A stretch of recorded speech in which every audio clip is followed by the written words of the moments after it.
Andrés Arauz, candidato presidencial por la Alianza Unión por la Esperanza. Bienvenido a Contacto Directo. Muy buenos días, un saludo a todo el pueblo ecuatoriano.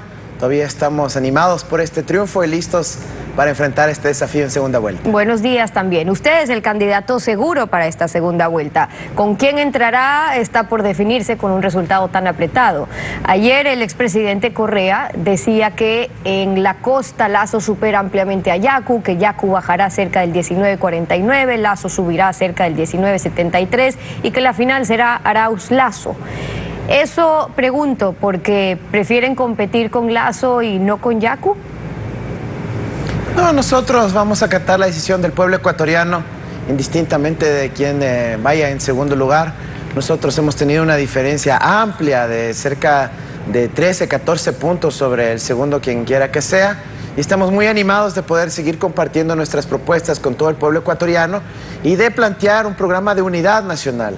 Lo que necesitamos ahora es tender puentes, construir un programa amplio que contempla a todos los sectores de nuestra sociedad, organizaciones sociales, movimiento indígena, pueblos y nacionalidades, jóvenes, estudiantes, mujeres, que están bienvenidos a este gran proyecto por la esperanza para recuperar el futuro de nuestro país.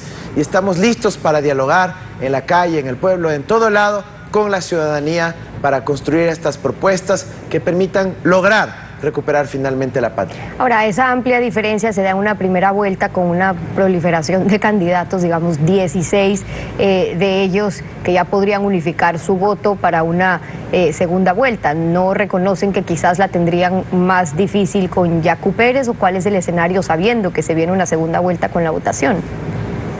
No, mira, nosotros estamos listos, siempre tuvimos contemplado un posible escenario de segunda vuelta, estamos listos para enfrentar, insisto, estos diálogos. Queremos construir propuestas fundamentalmente vinculadas a las necesidades económicas de la población. Necesitamos plantear con mayor claridad nuestras propuestas alrededor del eje de trabajo, por ejemplo, en donde el trabajo joven se vea potenciado con ese apoyo, ese copago, para que las empresas puedan contratar a jóvenes sin excusas y puedan vincularlos al ámbito laboral, en muchos casos en su primera experiencia, y les permita potenciar sus capacidades en el ámbito laboral. Yacu Pérez dijo ayer que se estaría confabulando un fraude en su contra para impedir que vaya a segunda vuelta. Va a proponer el que abran las urnas, que haya un reconteo de votos. ¿Usted estaría de acuerdo con eso? Mira, ahí los mecanismos institucionales para aquello, la ley del Ecuador sí contempla la apertura de las urnas en casos pertinentes, si es que el CNE lo aprueba. Así que nosotros estaremos viendo cómo procesan ese conflicto del Consejo Nacional Electoral. Mientras tanto, queremos ya compartir nuestras propuestas con la ciudadanía que tienen que ver con el trabajo, el futuro, la dignidad, la conectividad, que es un reto fundamental en el siglo XXI y que nos permitiría superar una de las brechas más grandes que tenemos ahora para los estudiantes, para los jóvenes, que es no tener acceso al Internet. Ese debería ser el debate fundamental ahorita. Bueno, y revisando luego las propuestas, ahora un poco los resultados, ese porcentaje de votos que obtuvo es un voto duro, un 32%, pero menos de lo que ha sacado Correa o su candidato en anteriores elecciones. En 2006, por ejemplo, Correa ganó con el 56% en segunda. En 2009 con el 51% en primera vuelta. Igual en el 2013, el 57% también en primera. Y ya para el 2017, Lenín Moreno tuvo un 39% en primera vuelta, cuando usted alcanza ahora el 32%, el más bajo en los últimos 15 años, digamos. ¿A qué le atribuye? Bueno, habría que precisar las estadísticas que se presentan donde mezclan primera y segunda vuelta, pero lo importante es que el Ecuador mencionábamos cuál era segunda y cuál era segunda y cuál era primera. En el caso del año 2006 presentaron el dato de la segunda vuelta, pero está bien. Nosotros indicando que era la segunda, estamos planteando que en el Ecuador el 7 de febrero se tomó una gran decisión antineoliberal, en donde si sumamos los votos del progresismo, de la unidad plurinacional y de la socialdemocracia, estamos llegando al 70%. Lo que sí ha quedado absolutamente claro es que no queremos el continuismo del señor Moreno, de las políticas neoliberales que tanto daño le han hecho en el Ecuador y que, por ejemplo, quieren seguir haciéndonos daño con esta ley de privatización del Banco Central que el gobierno ha enviado a la Asamblea Nacional el día de ayer. Eso debe ser rechazado categóricamente por todas las fuerzas que representan a la sociedad, al pueblo ecuatoriano y no a unos pocos banqueros. Su votación fue alta en la costa, ganó en 8 provincias. Yacu Pérez ganó en 13 provincias, en la sierra, en la Amazonía también. ¿Cómo hará usted para atraer ese electorado de la sierra que ya le dijo que no en esta primera vuelta? ¿Los votos de Lazo, de Yacu, podrían no ser transferibles al correísmo? ¿Van a apelar a los de Javier Hervas o por dónde? Mira, nosotros creemos que hay que tener un nivel de diálogo político con los movimientos y organizaciones, pero sobre todo una conversación con la ciudadanía, intercambiar nuestras propuestas en el ámbito de la calle, los conversatorios, a través de las redes sociales. Estaremos mucho más presentes en la conversación ciudadana y ya hemos discutido suficiente sobre lo que fue la gestión de gobierno de Rafael Correa, la gestión de gobierno de Lenín Moreno. Ahora queremos enfocarnos en el futuro y para eso nuestras propuestas son el eje central. Hemos tenido también que enfrentar una campaña sucia muy agresiva y ahora seremos mucho más proactivos en desmentir cada una de las afirmaciones y acusaciones, como por ejemplo los ataques a nuestra supuesta intención de desdolarizar el país. Eso es falso. Nosotros vamos a fortalecer la dolarización, siempre lo hemos dicho y lo hemos sostenido, y es más, ha sido hasta un proyecto de vida. Así que eso no puede hacerse. Cuando usted habla de mirar al futuro, entonces, de que están abiertos para conversar con otros movimientos o grupos políticos, ¿a quién se refiere, por ejemplo, viendo incluso los distintos candidatos que participaron en esta contienda? ¿Con qué movimientos, con quiénes sí podrían conversar o con quién estaría abierto usted para conversar? Mira, el Ecuador tiene muchísimos desafíos y muchos retos. Uno de ellos es la profundización del Estado plurinacional e intercultural, que está dispuesto constitucionalmente. Otro gran reto es reactivar la economía, apoyarnos en el sector empresarial productivo que necesita nuestro país para generar trabajo. ¿Con qué movimientos políticos? ¿Con qué líderes políticos? Sí, lo que pasa, Estefi, es que no todo se decide a nivel de las organizaciones políticas, porque quienes toman la decisión son los votantes. Nosotros sí estableceremos diálogos con todas las organizaciones políticas que se quieran sumar a esta Unión por la Esperanza, a esta recuperación del futuro, incluyendo, por supuesto, a la socialdemocracia, incluyendo a la unidad plurinacional, pero nosotros queremos sobre todo plantear un diálogo con los sectores sociales, con los trabajadores, los estudiantes, las mujeres y los electores, que son quienes tomarán la decisión, pues los votos no son simplemente así de endosables. Le preguntaba eso justamente por si en efecto no son tan fácil esa transferencia que se pueda dar de votos, es que puedan recoger también, viendo los resultados que ha ocurrido, esos porcentajes, digamos ese 1 o 2% que tuvieron los candidatos cuando fueron 16 en esta primera vuelta, pero que de uno en uno, digamos, significan el 12%, por ejemplo, si es que revisamos un poco esos datos. Pero la mayoría de esos candidatos hizo campaña en contra suyo, Montúfar, Lucio, Larrea, Isidro Romero, Giovanni Andrade, Celi, Carrasco. Lo que tienen en común es que quieren acabar con el socialismo del siglo XXI. Esos votos, en el caso de ser transferibles, serían para el candidato, el que sea, que compita contra usted. Insisto, los votos no son endosables así de fácilmente.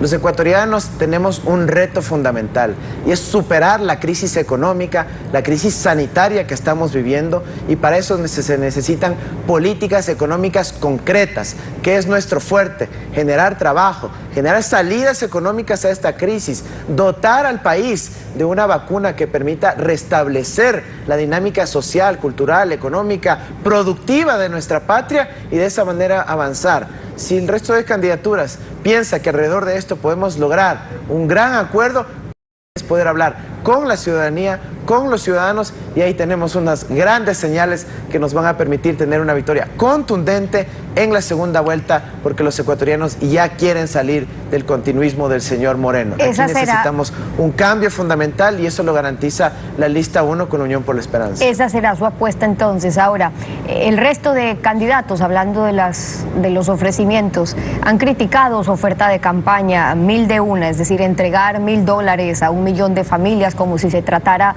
decían, de una compra de votos. Pero ¿cuántas familias se inscribieron? ¿Cómo avanzó el proceso para quienes puedan calificar, avanzaron esa campaña? Mira, lo que estamos hablando es una transferencia por emergencia económica. Es una transferencia de emergencia ante la situación gravísima que vive el pueblo ecuatoriano. La madre de familia que nos escucha sabe que está apretada con el endeudamiento, que tiene las deudas que nos acosan diariamente, que no alcanza para cubrir la alimentación de sus hijos y por eso se necesita una inyección rápida. Pero si hasta el propio señor Moreno ha dicho que va a hacer algo similar en los próximos días, ojalá no lo vaya a hacer a un día antes de irse, sino que lo haga ya, para ayudar al pueblo ecuatoriano que está en una emergencia. Aquí no se trata de compra de votos, se trata de poder dar dignidad al pueblo ecuatoriano y estamos aplicando una recomendación de las Naciones Unidas que se ha aplicado en Brasil, en México, en Perú, en Guatemala, en los mismos Estados Unidos con mucho éxito y ha permitido mejorar la situación económica de las familias. Nosotros no queremos que esto se conciba como una compra de votos y la confusión que tratan de generar a la ciudadanía. Lo que estamos planteando es una transferencia por emergencia, usted dice, no una compra de votos, una transferencia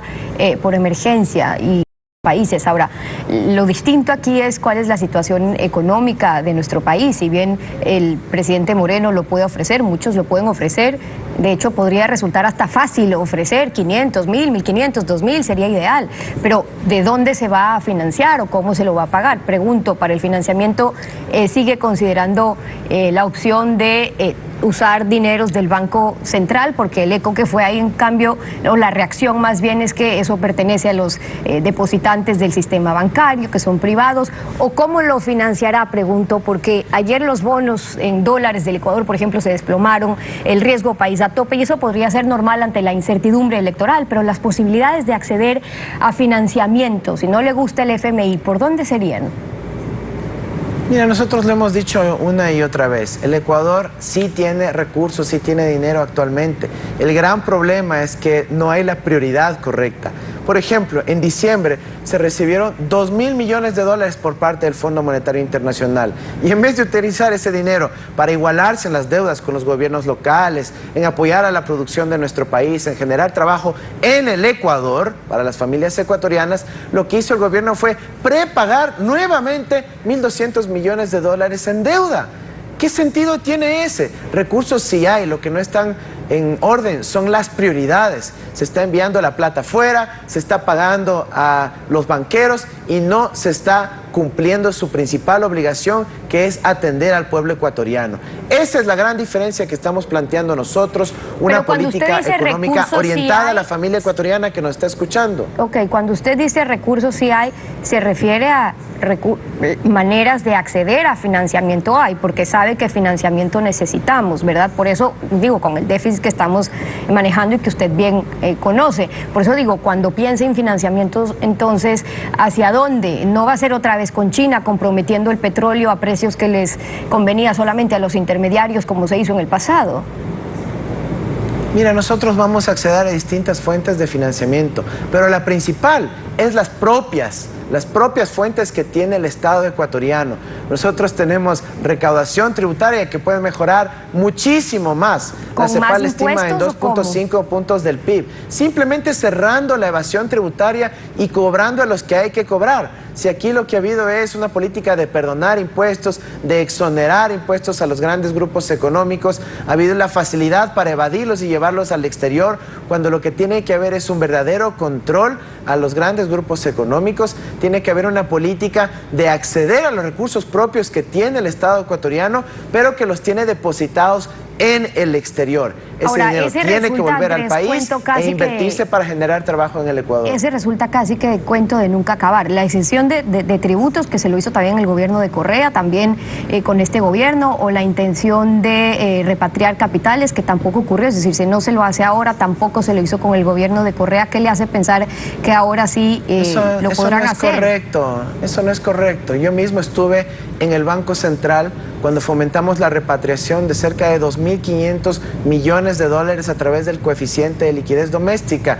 Nosotros dominamos a la perfección las herramientas regulatorias, los incentivos, los mecanismos para que los recursos vuelvan al Ecuador. Ahora, lamentablemente, hay un grupo pequeño de banqueros que no quiere fomentar el retorno de capitales a la patria, que quiere seguir fomentando que salgan los dólares del país, y por eso se oponen y proponen una ley de privatización del Banco Central. Para ellos pueden estar en el cuerpo directivo del Banco Central y evitar que bajemos las tasas de interés, traigamos los dólares de vuelta, eliminemos las comisiones absurdas que nos tienen hasta la coronilla los ecuatorianos, y obviamente quieren evitar que reestructuremos las deudas que nos tienen muy claro, ahorcados. Pero cuando usted habla de repatriar capitales, por ejemplo, y hablo de la oferta del candidato Yacu Pérez, ¿qué dice él? No, es que no lo vamos a hacer a la brava, sino que quien quiera nuevamente, cosa que no ha pasado, repatriar sus capitales. Incentivos, como por ejemplo, Yacu decía, incentivos no pago de impuesto a la renta para esos nuevos capitales, o si hay que eliminar el impuesto a la salida de divisas, temas que se manejaron en los gobiernos anteriores. Usted, en esa misma línea, por ejemplo, ¿qué ofrecería? Mira, yo creo que el eliminar el impuesto a la salida de divisas para que ingresen los capitales es un contrasentido. Pero lo que nosotros vamos a impulsar es el contrato de certidumbre económica. Escúchese bien, ecuatorianos, empresarios, honestos que quieren invertir en el futuro de su patria. El contrato de certidumbre económica va a dotar de estabilidad tributaria, incentivos tributarios, estabilidad normativa, estabilidad de las leyes, inclusive vamos a buscar estabilidad de las ordenanzas, y algo muy importante, una tarifa eléctrica fija para los próximos 4, 5, 6 años, dependiendo del proyecto de inversión, que va a generar certidumbre para todas las partes. Y en ese contrato de certidumbre económica se podrán contemplar mecanismos de solución de controversias que permitan dar a todas las partes seguridad. Ahora, así como se darán incentivos y estabilidad normativa, también vamos a exigir metas de cumplimiento de las empresas en términos de generación de trabajo, de valor agregado, de metas de exportaciones, de transferencia de tecnología y capacitación a los trabajadores. Ese es un ganar-ganar para todo el país, y vamos a lograr que muchos capitales, miles de millones de dólares que están en el exterior, vuelvan a nuestro país a generar trabajo para las personas. Tenemos un plan de trabajo que incluye la obra pública, el crédito productivo, la incorporación de los jóvenes en el ámbito laboral, y también la reincorporación de personas del servicio público. Andrés, por cuestión de tiempo, la Corte Constitucional negó ayer el recurso que se había presentado. El expresidente Correa, el exvicepresidente Glass, exministros, funcionarios que han sido sentenciados por la justicia ecuatoriana. Usted había dicho que esperaba que los jueces revisen la decisión, pero si están agotadas las instancias nacionales, si usted llega a ser presidente, ¿cómo va a ser para tener al expresidente Correa de asesor como advertido, o es que ya ahora sí plantea un indulto?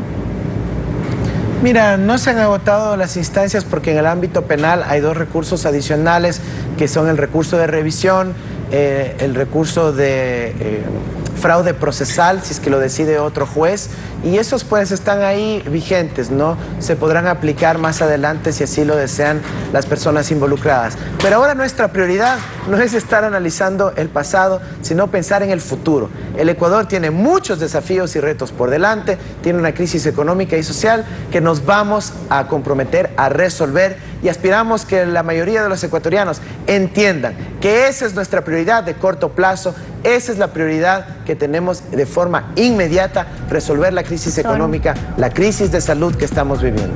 Son las respuestas y las propuestas de Andrés Arauz, el candidato presidencial de Unión por la Esperanza UNES, el candidato que pasa a la segunda vuelta en estas elecciones. Gracias por venir a Contacto Directo. Muchísimas gracias a todos los ecuatorianos, estamos todavía animados por este gran triunfo y les invitamos a unirse en este gran proyecto por la esperanza, por el futuro de nuestra patria. Con ustedes, una pausa, y cuando